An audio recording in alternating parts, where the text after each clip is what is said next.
Yesus menegur Petrus. Tapi Petrus paling cinta sama Yesus. Bukankah dari semua muridnya Tuhan tanya, "Hai Petrus, do you love me?" Dan Tuhan berkata begini, "Do you love me more than this?" Apakah kamu mengasihi aku lebih dari murid yang lain? Itu pasca ditegur. Berapa minggu setelah teguran itu, waktu Yesus bangkit kembali, Petrus ditanyain, "Kamu masih cinta nggak sama saya?" Petrus sama sekali nggak marah, karena Tuhan berhak. Jelas-jelas dia salah. Jadi kalau kita ada salahnya, ditegur sama Tuhan, jangan marah, jangan ngambek. Kalau kita ada salahnya, ada kurangnya, kita ditegur oleh sesama kita. Apalagi yang berhak menegur kita. Jangan lalu habis itu, ping, langsung hilang, lenyap, tidak berjejak lagi. Jangan seperti itu, orang yang gampang sekali sakit hati. Ambil positifnya, kalau memang Anda salah, kalau memang ada sesuatu yang bisa dipegang dari teguran itu, apa yang baik, apa yang mulia, apa yang patut dipuji, apa yang layak didengar, simpan di hati, minta Roh Kudus kelola, dan langsung berubah. Jangan terlalu pedulikan, masukkan ke dalam hati apa kata orang lain tentang dirimu. Malah justru masukkan dalam hatimu yang terdalam bahkan apa yang Tuhan katakan tentang Anda.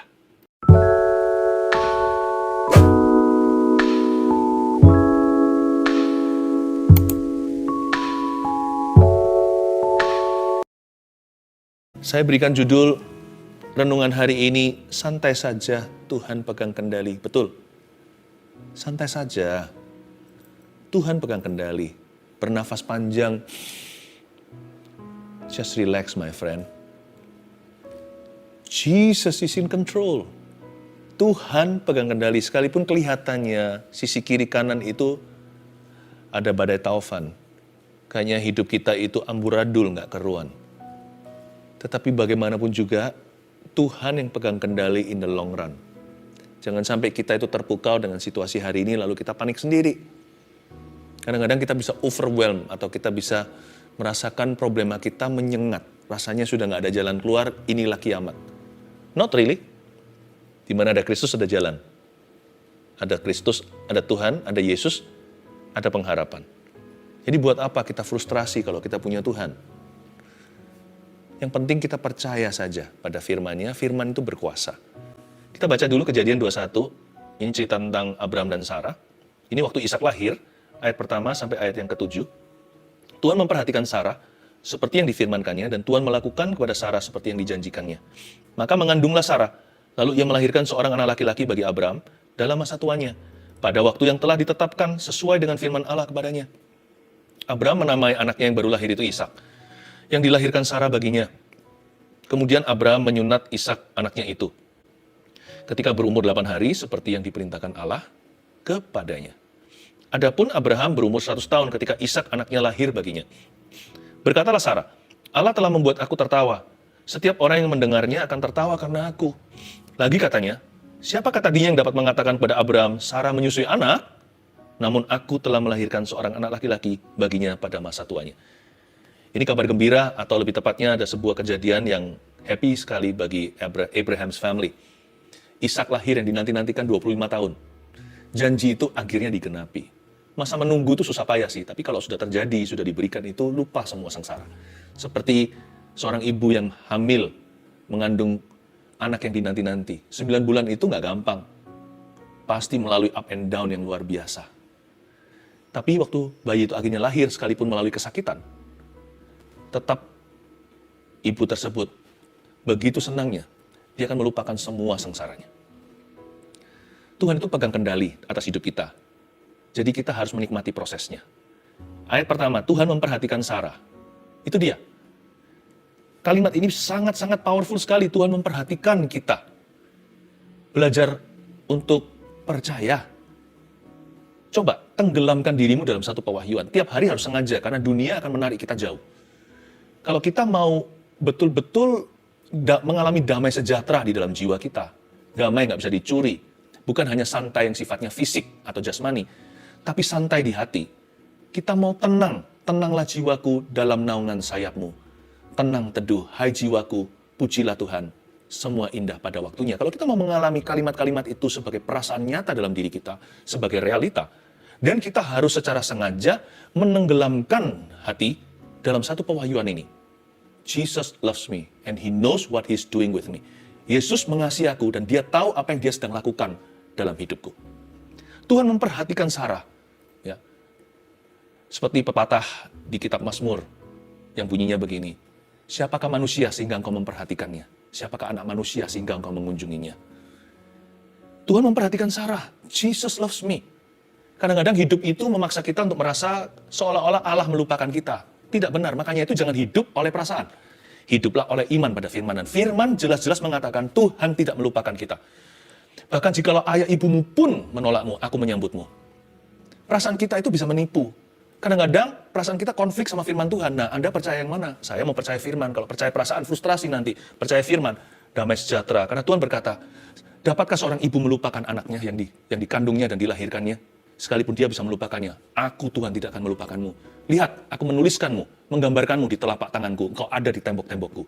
Bayangin, kalau di sorga itu ada pajangan dinding, ada foto-foto fotomu dan fotoku itu dipajang di ruang, bukan ruang tamu, di ruang pribadi Tuhan. Hadirat Allah itu penuh foto kita. Jadi santai saja, Tuhan memperhatikan Sarah. Waktu menanti sih lain cerita, rasanya kok forever ya. Nggak sebentar loh waktunya, 25 tahun itu 365 hari kali 25. Tiap hari itu seolah-olah seperti selama-lamanya. Tapi kalau kita tinggal dalam hadirat Allah dan dalam pewahyuan that Jesus loves you and me, kalau Tuhan Yesus mengasihi kita dan Dia tidak lupa, tiap hari akan terasa lebih pendek dalam menanti janjinya. Ya kan? Kalau kita jatuh cinta juga sama kan? Rasanya nunggu 1 minggu itu cepatlah, nggak masalah. Aku tunggu 1 tahun pun aku nantikan. Kalau kita itu sudah mengharap-harapkan. Kalau hati kita berpaut pada Tuhan, waktu terasa singkat untuk menunggu penggenapan janji. Tuhan memperhatikan Sarah, ya, seperti yang difirmankannya. Dan Tuhan melakukan pada Sarah seperti yang dijanjikannya. Lihat kata Tuhan melakukan, bukan Anda yang melakukan, bukan saya. Tuhan yang melakukan. Jadi jangan coba sekali-kali ambil tugas Tuhan. Jangan ambil tanggung jawabnya, nanti jadi stres yang tidak berkesudahan dalam kehidupan kita. Kalau kita berusaha untuk menjadi Tuhan atas diri sendiri, nanti stres setengah mati. Ketahuilah satu hal ya, ada satu kebenaran yang saya mau sampaikan dan saya tidak perlu hati-hati mengucapkan ini karena memang ini kebenaran. Ada janji-janji Tuhan tertentu yang tidak tergantung kelakuan Anda. Diberikan tanpa syarat. Contohnya Ishak diberikan ke Abraham, Sarah, apakah mereka sempurna? Enggak. Abraham pernah bersalah. Abraham juga punya Hagar. Saya nggak ngomong ini menghalalkan dosa loh ya. Dosa itu ada konsekuensinya. Tapi kadang-kadang kita terlalu legalistis. Kita merasa Tuhan akan genapi janjinya kalau aku bisa penuhi semua persyaratannya. Jangan-jangan nanti kalau Tuhan kasih kita berkat, kita sombong sekali, kita kira kita layak menerimanya. Sekalipun yang saya katakan ini ada resiko bahayanya bagi beberapa orang yang salah tafsir, mengira, oh kalau gitu, buat apa aku taat padanya? Kalau Tuhan janjikan pasti digenapi. Peduli amat kalau aku taat atau nakal. Enggak loh ya. Perbuatan kita itu tabur tuai ada. Namun demikian, jangan sampai manusia mengira bahwa dia bisa membantu Tuhan untuk menggenapi janjinya. Di sini jelas-jelas dikatakan Tuhan melakukan pada Sarah, bukan karena kesempurnaannya. Tuhan melakukan kepada Sarah, bukan karena Sarah dan Abraham sempurna. Tuhan melakukan kepada Sarah seperti yang dijanjikannya. Ada janji-janji Tuhan dalam kehidupanmu diberikan tanpa syarat. Dan Tuhan akan genapi, bukan karena Anda sempurna. Please relax. You know God's promises, they are not up to you, they are up to Him. Janji-janji Tuhan itu bukan bergantung padamu, sebagian besar bergantung padanya. Jadi kalau dia sudah berjanji, tenang saja. Anda pasti akan menerima. Ayat 2, maka mengandunglah Sarah lalu ia melahirkan seorang anak laki-laki bagi Abraham dalam masa tuanya. Pada waktu, kapan? Pada waktu yang telah ditetapkan sesuai dengan firman Allah kepadanya. Ini yang disebut di kitab Pekotbah, segala sesuatu indah pada waktunya. Jadi Tuhan memberikan anak pada Abraham, mengandunglah Sarah, lalu ia melahirkan anak laki-laki untuknya dalam masa tuanya. Manusia bisa berkata kadaluarsa, tapi bagi Tuhan tidak ada yang telat. Pada waktu yang Tuhan telah tetapkan sesuai dengan firman-Nya. Berarti memang segala sesuatu itu indah pada waktu Tuhan. Sekalipun 25 tahun Abraham harus menunggu, demikian pula Sarah. Yang penting tugas kita adalah tetap bersamanya. Bagian kita hanyalah memegang janjinya. Kita belajar untuk mau dibentuk Tuhan setiap langkah. Belajar taat dan setia. Ingat perkataan saya tadi, sekalipun janji Tuhan digenapi bukan up to you, tapi up to Him. Namun demikian, belajarlah taat dan setia karena Anda adalah umatnya, karena kita adalah anaknya. Like father, like son, seperti ayah, demikian pula putranya. Namun demikian, jangan sekali-kali mengira karena banyak puasamu, karena Anda banyak baca Alkitab, karena banyak melakukan amal sosial, karena banyak melakukan pelayanan, maka janji Tuhan diberikan. Jangan-jangan nanti kita orang yang paling angkuh ketika janji diberi. Remember, it's by grace alone. Oleh kasih karunia dan hanya karena anugerah. Namun demikian Allah memberikannya pada waktu yang ditentukannya. Karena itu nggak usah ngotot lah kita. Kita nggak usah suka memaksa orang. Apalagi memaksa diri. Semua kan indah pada waktunya. Skor terakhir di tangan Tuhan. Ayat 3, Abraham menamai anaknya siapa yang baru lahir itu? Ishak, yang dilahirkan Sarah baginya. Namanya bagus ya, artinya tertawa. Padahal kalau Anda tahu, kata Ishak itu adalah teguran Tuhan. Ingat cerita waktu malaikat Tuhan datang bersama dengan Tuhan sendiri juga mengunjungi. Kan Sarah diam-diam di pintu kemah, di balik sana, di dalam tenda, tertawa ketika mendengarkan, nguping nih ceritanya. Ketika Kristus di perjanjian lama bicara sama Abraham, tahun depan persis waktu ini, kamu akan menggendong anak. Dan Tuhan tegur dia, kenapa Sarah tertawa? Jadi sebenarnya nama ini harusnya mengundang trauma di hati Abraham. Siapa pernah ditegur? Ayo, siapa yang suka tersinggung kalau diingatkan? Ada orang itu yang gak kenaan, dikasih masukan langsung bela diri, langsung semprot orang lain, padahal demi kebaikannya sendiri. Kemungkinan kita semua seperti itu sih, karena menerima masukan, input, apalagi kritik. Termasuk kritikan yang membangun. Padahal kritik itu membangun, kita juga nggak bisa menerimanya. Jadi, Ishak ini teguran Allah. Nama ini mengingatkan mereka hari ketika Tuhan mengkoreksi mereka. Hai kamu yang kurang percaya, coba lihat ayat 4. Kemudian Abraham menyunat Ishak anaknya itu ketika berumur 8 hari seperti yang diperintahkan Allah kepadanya. Udah gampang. Bagian kita hanyalah lakukan apa yang Tuhan perintahkan. Udah itu aja. Abraham menyunat Ishak anaknya itu hari ke-8. Seperti yang Tuhan perintahkan. Udah, just do what God says. Nggak usah pakai tapi segala, nggak usah pakai berbagai alasan. Jangan berdebat dengan penciptamu. Karena Alkitab mengatakan orang yang demikian celaka. Ayatnya bunyinya begini, celakalah orang yang berdebat dengan penciptanya. Just do what Jesus says to you. Lakukan saja apa yang Tuhan ajarkan, apalagi perintahkan. Dan Abraham diperintahkan untuk menyunat anaknya di hari ke-8. Lakukan. Simple and nice. Ya, itu gitu aja. Just simple faith. Don't complicate. Iman yang sederhana. Jangan buat rumit, saudara. Abraham nggak pakai segala macam bersilat kata, segala dalih dan sebagainya. Dia langsung sunatkan anaknya pada hari ke-8. Tentunya hari ini perintah sunat tidak berlaku di perjanjian baru kecuali kalau itu untuk kepentingan medis seperti higienis. Tapi zaman itu dulu adalah the covenant atau perjanjian Allah dengan umat Israel.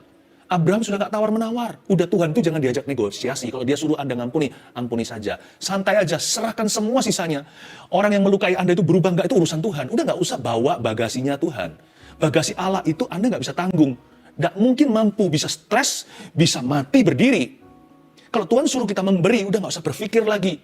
Bukan gegabah loh ya, semua dengan perencanaan. Tapi kalau Anda diajari Tuhan, sebuah kehidupan yang suka berbagi, memberi, trust God the outcome. Percaya kepada Tuhan hasil akhirnya. Masa sih ada orang yang memberi jatuh miskin, Tuhan pasti akan menunjukkan kemuliaannya. Kalau Tuhan suruh kita mengasihi, udah kasih aja. Gak usah benci-benci. Apakah orang itu nanti layak kita kasihi? Kok enak dia begitu? Ngapain aku begini? Udah jangan komplikasi. Kalau Tuhan suruh kita bersyukur, udah langsung aja berkata sama Tuhan, terpujilah namamu, aku gak mengerti Tuhan memberi, Tuhan mengambil, terpujilah nama Tuhan. Udah gitu aja. Gak usah ditambah-tambahin, tapi Tuhan, susah Tuhan bersyukur dan sebagainya. Loh buktinya dia bisa pakai tenaga untuk menjelaskan kenapa susah untuk bersyukur hari ini. Kenapa gak pakai tenaga yang sama, tenaga ekstra-ekstra dibuang sia-sia. Bersyukur saja, kenapa dia gak pakai energi yang dia pakai berlebihan itu untuk menjelaskan pada Tuhan kenapa hidupnya tidak bisa menaikkan pujian. Kenapa dia nggak bisa berkata terima kasih ya Bapak. Pakai saja energi itu, ngapain dibuang-buang. Langsung saja berkata pada Bapa di sorga, terima kasih ya Tuhan. Jangan dibuat kompleks lah. Santai aja. Kalau Tuhan pegang kendali, lakukan perintahnya. Disuruh sunat pada hari ke-8, lakukan. Nggak usah mikir nanti gimana ini itu. Perintah Tuhan itu nggak ada embel-embelnya. Nggak ada bla bla bla. Perintah Tuhan itu ya dan amin. Just do it my friend. Don't complicate yourself. Jangan membuat rumit diri sendiri. Ayat 5, adapun Abraham berumur 100 tahun ketika Ishak anaknya lahir baginya. Berkatalah Sarah. Nah ini dia, kembali lagi ke tadi ya, nama Ishak tadi. Berkatalah Sarah, Allah telah membuat aku tertawa. Setiap orang yang mendengarnya akan tertawa karena aku. Kok rileks ya? Anda bisa rasa nggak? Nggak tegang, nggak trauma, nggak marah, nggak tersinggung. Padahal waktu ditegur on the spot, namanya manusia, kadang-kadang nggak bisa terima. Sarah berdalih, mana aku ketawa? Aku nggak ketawa kok. Lalu malaikat itu, kalau ada malaikat di perjanjian lama, M huruf besar itu Kristus, penampakan Yesus sebelum perjanjian baru. Maka malaikat itu, yaitu Tuhan Yesus itu sendiri, berkata, enggak, betul, kamu tertawa kok, aku tahu, karena Allah Maha tahu. Tapi Tuhan tidak mau berdebat lebih lanjut. Maka Tuhan meninggalkan mereka dalam kasih karunia. Tahun depan kita akan ketemu lagi, kamu sudah gendong bayi. Gitu singkat ceritanya. Bagaimana Abraham menantikan di saat-saat terakhir dapatkan keturunan. Tapi kalau Anda baca di ayat 6, sama sekali tidak ada perasaan tegang ya. Berkatalah Sarah, Allah telah membuat aku tertawa, legawa, lapang dada. Setiap orang yang mendengarnya akan tertawa juga karena aku. Begini loh, nyantai aja. Kalau Anda ditegur oleh Tuhan akan sesuatu, atau ditegur oleh manusia, Tuhan bisa menegur kita melalui orang. Dan kerap kali Tuhan lakukan itu. Bahkan setiap kali Tuhan harus lakukan demikian. Karena Tuhan memang menghendaki manusia menajamkan manusia seperti besi menajamkan besi. Udah nggak usah tersinggung, nggak usah marah, nggak usah dendam, nggak usah dipikir, nggak usah disimpan-simpan, ya kan? Nggak usah, bahkan nggak usah diratapi. Simpan itu air mata untuk tangisi jiwa-jiwa, tangisi keselamatan anggota keluarga Anda yang masih terhilang. Buat apa dipakai untuk mengasihani diri sendiri? Kasihan aku ini, kenapa ditegur begini, kenapa dikoreksi? Padahal kritikan itu membangun. Kritikan yang negatif aja yang nggak membangun apa-apa aja, kita tetap bisa ambil positifnya kok. Apalagi yang sengaja diberikan secara konstruktif dalam kehidupan kita. Jadi nyantai aja seperti Sarah. Makanya dia disebut ibu kaum beriman. Abraham disebut bapak iman. Karena memang orangnya itu nggak nyimpan. Allah membuat aku tertawa. Dia legawa mengatakan, setiap orang yang mendengarnya juga akan terbahak karena aku. Kayaknya ayat 6 ini diucapkan dengan tonasi, hahaha, semacam ketawa bagaimana. Bukan ketawa menghina, tapi ketawa lega. Nggak gampang loh ya. Bisa aja dia sakit hati sama Tuhan. Berapa banyak di antara kita yang dikit-dikit sakit hati sama Tuhan, dikit-dikit kecewa, dikit-dikit marah sama yang maha kuasa. Abraham Sarah nggak begitu tuh, padahal ditegur secara keras. Ada lagi satu orang di perjanjian baru. Coba tebak siapa? Yang ditegur mentah-mentah sama Tuhan. Hai kamu setan. Wow, digituin sama mentornya, sama gurunya. Kok nggak pindah gereja ya? Kok nggak dia ganti aja juru selamat? Atau ganti kepercayaan? Dia ditaruh di corner atau dipojokkan dan dikatakan terhadapnya langsung face to face, langsung disemprot ke mukanya. Hai kamu iblis, enyahlah dari saya. Kau memikirkan apa yang dipikirkan manusia. Yesus menegur Petrus. Tapi Petrus paling cinta sama Yesus. Bukankah dari semua muridnya Tuhan tanya, hai Petrus, do you love me? Dan dia berkata, Tuhan berkata begini, do you love me more than this? Apakah kamu mengasihi aku lebih dari murid yang lain? Itu pasca ditegur. Berapa minggu setelah teguran itu, waktu Yesus bangkit kembali, Petrus ditanyain, kamu masih cinta nggak sama saya? Petrus sama sekali nggak marah, karena Tuhan berhak. Jelas-jelas dia salah. Jadi kalau kita ada salahnya, ditegur sama Tuhan, jangan marah, jangan ngambek. Kalau kita ada salahnya, ada kurangnya, kita ditegur oleh sesama kita. Apalagi yang berhak menegur kita. Jangan lalu habis itu, ping, langsung hilang, lenyap, tidak berjejak lagi. Jangan seperti itu. Orang yang gampang sekali sakit hati. Ambil positifnya. Kalau memang Anda salah, kalau memang ada sesuatu yang bisa dipegang dari teguran itu, apa yang baik, apa yang mulia, apa yang patut dipuji, apa yang layak didengar, simpan di hati, minta Roh Kudus kelola, dan langsung berubah. Ayat 7, lagi katanya, siapa kata dia yang dapat mengatakan pada Abraham, Sarah menyusui anak?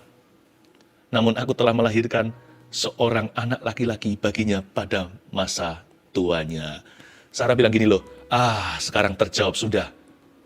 Segala macam desas-desus, rumor-rumor itu. Here says, there says. Apa kata orang, tetangga bilang, bisik-bisik. Siapa yang tadi mengatakan kepada Abraham, masa Sarah menyusui anak? Lihat, aku telah melahirkan seorang anak laki-laki baginya pada masa tuanya. Jangan terlalu pedulikan, masukkan ke dalam hati. Apa kata orang lain tentang dirimu? Malah justru masukkan ke dalam hatimu yang terdalam bahkan. Apa yang Tuhan katakan tentang Anda. Janganlah hiraukan opini manusia, tapi perhatikanlah firman Allah. Hidupmu tidak tergantung apa kata orang, tapi apa kata Tuhan. Dan jika dia berfirman, apa kata orang semua suatu hari akan dimentahkan. Tapi kalau Tuhan tidak berfirman dalam hidupmu, orang mau bilang apapun dalam hidup Anda, sia-sialah Anda membangun rumah. Sebab ujungnya adalah kehancuran. Skor terakhir itu di tangan Tuhan yang memegang kendali atas hidup kita. Santai itu bukan tidak berbuat sesuatu. Santai di sini artinya rest in faith. Not rest in peace. Itu namanya RIP, itu mati. Rest in faith, belajar untuk istirahat dalam rohmu. Di dalam iman percayamu pada Tuhan. Tenang aja, santai aja, nggak usah bawa bagasi stres yang nggak perlu, karena hidup itu udah ada stresnya sendiri, kesusahan sehari untuk sehari. Ada stres yang bagus juga, stres yang baik seperti stres pekerjaan, tantangan-tantangan di depan. Jangan bawa yang nggak perlu-perlu itu di pundak kita, karena perjalanan kita masih panjang, saudara.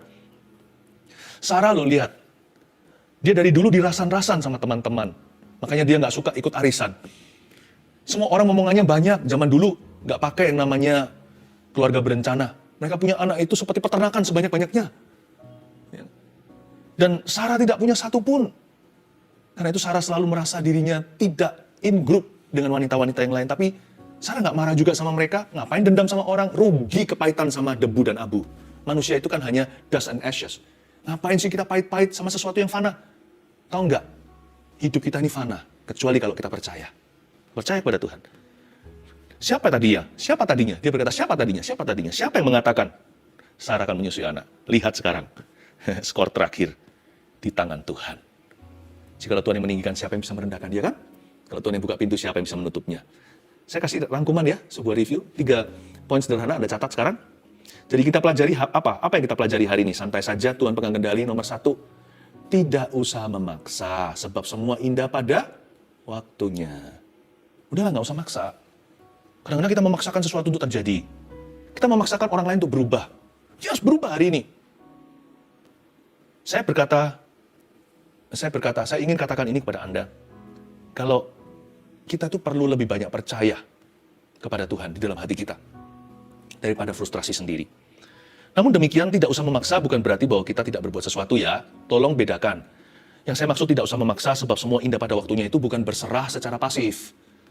Saya adalah orang yang nggak mudah untuk bersantai sebenarnya, karena saya ini orangnya driven. Itu sudah jadi kepribadian saya. Saya itu orangnya itu harus ada sesuatu di depan tantangan yang saya dapat lihat.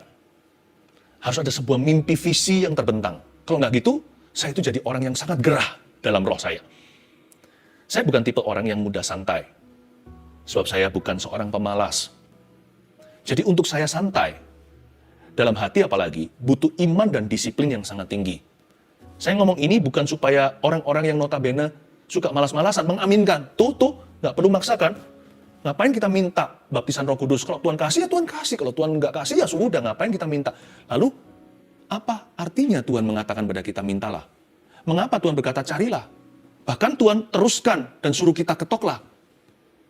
Yang saya maksudkan di sini bukan pasif, tetapi aktif namun dengan percaya. Ini yang saya sebut active, being active with a trusting heart. Active with trust. Nggak usah memaksa itu artinya, kadang-kadang kita itu terpicu atau terpacu, tergoda untuk memaksa sesuatu sebelum waktu. Pokoknya aku harus segera kaya. Lalu segala cara dihalalkan. Bahkan yang gegabah, jangan maksa. Semua itu nanti indah pada waktunya, nggak usah ngotot, saudara. Kita juga sangat-sangat tidak bisa menerima keberadaan saudara kita.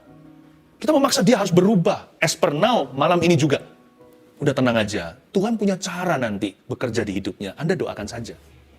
Lakukan bagianmu mengasihi dia, menerima dia apa adanya. Atau bahkan bisa lebih dari itu, Anda bisa memberikan masukan kepada dia. Kalau bisa masuk loh ya. Menabur terus firman. Bahkan menegur dan menasihati. Tapi kalau nggak bisa, jangan sampai Anda ikut terburu-buru. Orang lain nggak berubah, Anda juga frustrasi. Nggak usah begitu. Tenang. Tenang teduh. Nanti orang itu kan berubah pada waktunya. Anda lakukan bagian Anda, sisanya percaya saja. Bahkan ketika Anda melakukan bagianmu, itu pun karena percayamu. Jangan lakukan itu karena ngotot. Lakukan itu karena janji. Aku tahu Tuhan bisa pakai apa yang kutaburkan lewat mulutku. Aku tahu kasihku tidak akan pernah gagal. Sekarang dia belum bisa melihat atau sadar. Tapi kasihku ini akan membuat dia semakin dekat pada perubahan. Ketika aku menunjukkan penerimaan. Tidak usah maksa. Sebab semua indah pada waktunya. Nomor 2, lakukan saja perintahnya. Tanpa tetapi segala. Tulis itu. Udah just do what God says. Lakukan saja perintahnya. Tanpa tetapi segala. Nggak usah tapi. Nggak usah itu. Buang semuanya ke laut. Yang ketiga, jangan tersinggung atau marah jika ditegur kalau memang salah. Saya ulang lagi, jangan tersinggung atau marah jika ditegur kalau memang salah. Kalau kita benar pun sekalipun, kita jangan bela diri dulu, kita dengarkan dulu. Oh ya, pasti ada positifnya. Ya, memang betul sih ada orang tertentu nggak usah didengarkan terus-menerus. Sekali aja cukup, jangan beri ruang atau waktu. Tapi nggak perlu kita jadi jatuh gara-gara orang itu. Apapun perkataan orang, saring itu, jadikan kebaikan buat hidupmu, apalagi yang konstruktif. Kalau kita memang salah, ditegur, nggak usah tersinggung atau marah. Belajar seperti Sarah, legawa. Belajar seperti Abraham, let go and let God. Santai ya. Yang saya maksud santai bukan berarti pengangguran, nggak bekerja, atau tidak berusaha. Yang saya maksudkan santai bukan berarti nggak minta, mencari, atau mengetok bahkan.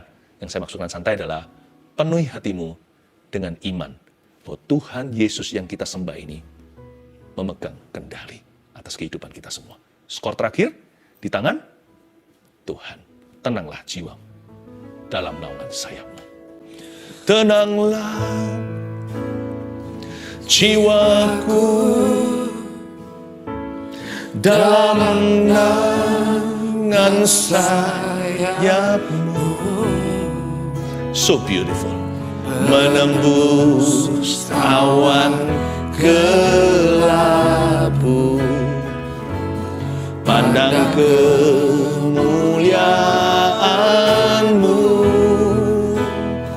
selalu ku rindu dekat dalam hati-Mu, mengikuti rencana-Mu, Yesus Tuhan Rajaku, Yesus Tuhan Rajaku. Mari kita angkat tangan, terimalah berkat dari Allah Bapa yang Maha Kuasa, Allah Putra yang mati bagi kita dan bangkit pada hari ketiga, Allah Roh Kudus yang ada di sini melayani dan melawat kita semua dalam nama Yesus. Amin.